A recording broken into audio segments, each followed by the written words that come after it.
Chapter 8 of Dorothy and the Wizard in Oz by L. Frank Baum. The Valley of Voices. By journeying through the glass mountain, they had reached a delightful valley that was shaped like the hollow of a great cup, with another rugged mountain showing on the other side of it, and soft, pretty green hills at the ends. It was all laid out into lovely lawns and gardens, with pebble paths leading through them, and groves of beautiful and stately trees dotting the landscape here and there. There were orchards, too, bearing luscious fruits that are all unknown to our world. Alluring brooks of crystal water flowed sparkling between their flower-strewn banks, while scattered over the valley were dozens of the quaintest and most picturesque cottages our travelers had ever beheld.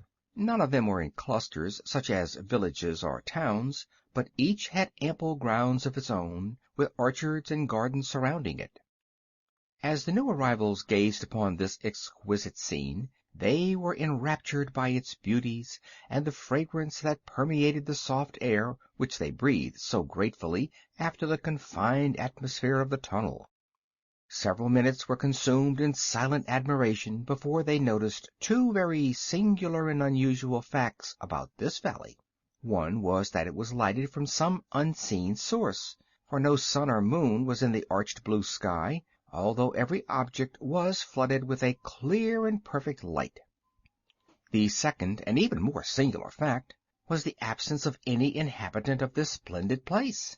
From their elevated position they could overlook the entire valley, but not a single moving object could they see.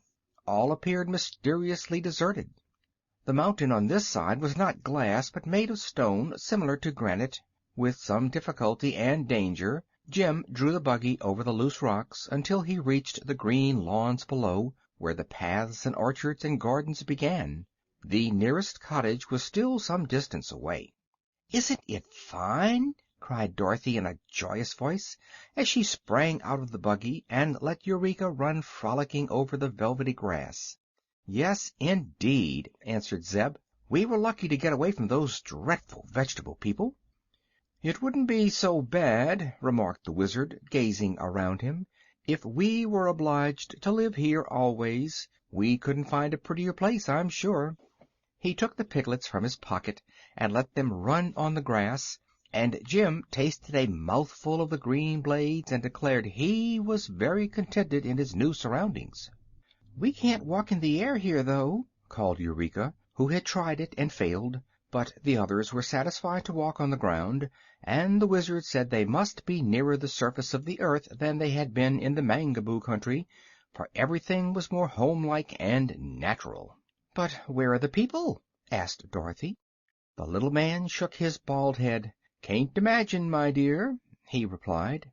They heard the sudden twittering of a bird, but could not find the creature anywhere. Slowly they walked along the path toward the nearest cottage, the piglets racing and gambolling beside them, and Jim pausing at every step for another mouthful of grass. Presently they came to a low plant which had broad spreading leaves, in the center of which grew a single fruit about as large as a peach. The fruit was so daintily colored and so fragrant, and looked so appetizing and delicious, that Dorothy stopped and exclaimed, "What is this, do you suppose?" The piglets had smelled the fruit quickly, and before the girl could reach out her hand to pluck it, every one of the 9 tiny ones had rushed in and commenced to devour it with great eagerness. "It's good, anyway," said Zeb, "or those little rascals wouldn't have gobbled it up so greedily." "Where are they?" asked Dorothy in astonishment. They all looked around, but the piglets had disappeared. "Dear me!" cried the Wizard. "They must have run away, but I didn't see them go, did you?" "No," replied the boy and the girl together. "Here, Piggy, Piggy, Piggy!" called their master anxiously. Several squeals and grunts were instantly heard at his feet, but the Wizard could not discover a single piglet. "Where are you?" he asked. "Why, right beside you," spoke a tiny voice. "Can't you see us?" "No," answered the little man in a puzzled tone. "We can see you," said another piglet. The Wizard stooped down and put out his hand, and at once felt the small fat body of one of his pets. He picked it up, but could not see what he held. "It is very strange," said he soberly. "The piglets have become invisible in some curious way." "I'll bet it's because they ate that peach," cried the kitten. "It wasn't a peach, Eureka," said Dorothy. "I only hope it wasn't poison." "It was fine, Dorothy," called one of the piglets. "We'll eat all we can find of them," said another. "But we mustn't eat them," the Wizard warned the children, "or we, too, may become invisible and lose each other. If we come across another of the strange fruit we must avoid it." Calling the piglets to him, he picked them all up one by one and put them away in his pocket, for although he could not see them he could feel them, and when he had buttoned his coat he knew they were safe for the present. The travelers now resumed their walk toward the cottage, which they presently reached. It was a pretty place, with vines growing thickly over the broad front porch. The door stood open, and a table was set in the front room, with 4 chairs drawn up to it. On the table were plates and knives and forks and dishes of bread, meat, and fruits. The meat was smoking hot, and the knives and forks were performing strange antics and jumping here and there in quite a puzzling way. But not a single person appeared to be in the room. "How funny!" exclaimed Dorothy, who, with Zeb and the Wizard, now stood in the doorway. A peal of merry laughter answered her, and the knives and forks fell to the plates with a clatter. One of the chairs pushed back from the table, and this was so astonishing and mysterious that Dorothy was almost tempted to run away in fright. "Here are strangers, Mamma!" cried the shrill and childish voice of some unseen person. "So I see, my dear," answered another voice, soft and womanly. "What do you want?" demanded a third voice, in a stern, gruff accent. "Well, well," said the Wizard. "Are there really people in this room?" "Of course," answered the man's voice. "And, pardon me for the foolish question, but are you all invisible?" "Surely," the woman answered, repeating her low, rippling laughter.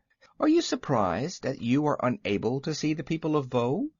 "Why, yes," stammered the Wizard. "All the people I have ever met before were very plain to see." "Where do you come from, then?" asked the woman, in a curious tone. "We belong upon the face of the earth," explained the Wizard. "But recently, during an earthquake, we fell down a crack and landed in the country of the Mangaboos." "Dreadful creatures!" exclaimed the woman's voice. "I've heard of them." "They walled us up in a mountain," continued the Wizard, "but we found there was a tunnel through to this side, so we came here. It is a beautiful place. What do you call it?" "It is the Valley of Voe." "Thank you. We have seen no people since we arrived, so we came to this house to inquire our way." "Are you hungry?" asked the woman's voice. "I could eat something," said Dorothy. "So could I," added Zeb. "But we do not wish to intrude, I assure you," the Wizard hastened to say. "That's all right," returned the man's voice, more pleasantly than before. "You are welcome to what we have." As he spoke, the voice came so near to Zeb that he jumped back in alarm. 2 childish voices laughed merrily at this action, and Dorothy was sure they were in no danger among such light-hearted folks, even if those folks couldn't be seen. "What curious animal is that which is eating the grass on my lawn?" inquired the man's voice. "That's Jim," said the girl. "He's a horse." "What's he good for?" was the next question. "He draws the buggy you see fastened to him, and we ride in the buggy instead of walking," she explained. "Can he fight?" asked the man's voice.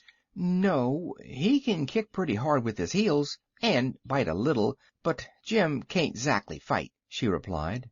"Then the bears will get him," said one of the children's voices. "Bears!" exclaimed Dorothy. "Are there bears here?" "This is the one evil of our country," answered the invisible man. "Many large and fierce bears roam in the Valley of Voe, and when they catch any of us they eat us up. But as they cannot see us, we seldom get caught." "Are the bears invisible, too?" asked the girl. "Yes, for they eat of the dama fruit, as we all do, and that keeps them from being seen by any eye, whether human or animal." "Does the dama fruit grow on a low bush and look something like a peach?" asked the Wizard. "Yes," was the reply. "If it makes you invisible, why do you eat it?" Dorothy inquired. "For two reasons, my dear," the woman's voice answered. "The dama fruit is the most delicious thing that grows, and when it makes us invisible the bears cannot find us to eat us up. But now, good wanderers, your luncheon is on the table, so please sit down and eat as much as you like." Chapter 9